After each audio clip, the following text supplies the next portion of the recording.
ગાંધીનગર ખાતે મુખ્યમંત્રી ભૂપેન્દ્ર પટેલે અમદાવાદમાં પ્રતિવર્ષે અષાઢી બીજે યોજાતી પરંપરાગત રથયાત્રાની 148મી કડી શાંતિ અને સલામતી સાથે સફળતાપૂર્વક પાર પાડવાની પોલીસ તંત્રની સજ્જતા માટે ગાંધીનગરમાં ઉચ્ચ સ્તરીય બેઠક યોજી ઝીણવટપૂર્વક સમીક્ષા કરી હતી.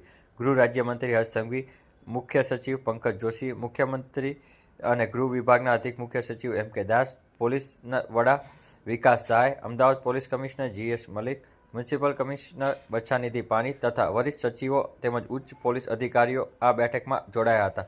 ખાસ જો વાત કરવામાં આવે તો મુખ્યમંત્રી અમદાવાદ સહિત રાજ્યમાં 213 કરતાં વધુ સ્થળોએ યોજાતી રથયાત્રા જન ઉમંગ અને ઉલ્લાસના ધર્મ છે.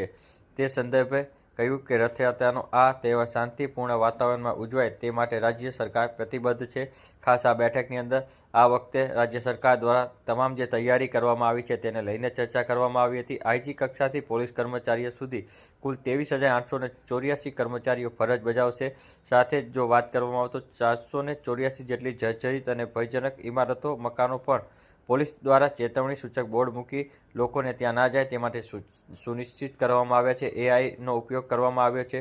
ટ્રક અને અખાડાના વાહનોનું રિયલ ટાઈમ લોકેશન જાણવા જીપીએસ સિસ્ટમનો ઉપયોગ કરવામાં આવ્યો છે. 16 કિમી પરની સમગ્ર રથયાત્રા દરમિયાન મૂવિંગ બંદોબસ્ત દ્વારા યાત્રા રથ, ટ્રક, અખાડા ભજન મંડળીઓ સુરક્ષા માટે 4500 જેટલા વધુ પોલીસ કર્મચારીઓ તૈનાત રહેશે. ટ્રાફિક નિયમન માટે 1000 કર્મીઓ, 23 જેટલી ક્રેઇન વ્યવસ્થા, 227 કેમેરા, 41 ડ્રોન તેમજ 2872 બોડી વોર્ન કેમેરા અને 240 ધાબા પોઈન્ટ, 25 વોટ ટાવર દ્વારા લાઈવ મોનિટરિંગ થશે. યાત્રા દરમિયાન ભક્તો અને શહેરીજનોને મદદ માટે 17 જનસહાય કેન્દ્રો અને 44 પબ્લિક એડ્રેસ સિસ્ટમ કાર્યરત કરવામાં આવી છે. આ બેઠક ગાંધીનગર ખાતે મુખ્યમંત્રી ભૂપેન્દ્ર પટેલની ઉપસ્થિતિમાં 26 જૂનના રોજ મળી હતી, જેની માહિતી વિભાગ દ્વારા આપવામાં આવી હતી. સાંજે 7 વાગે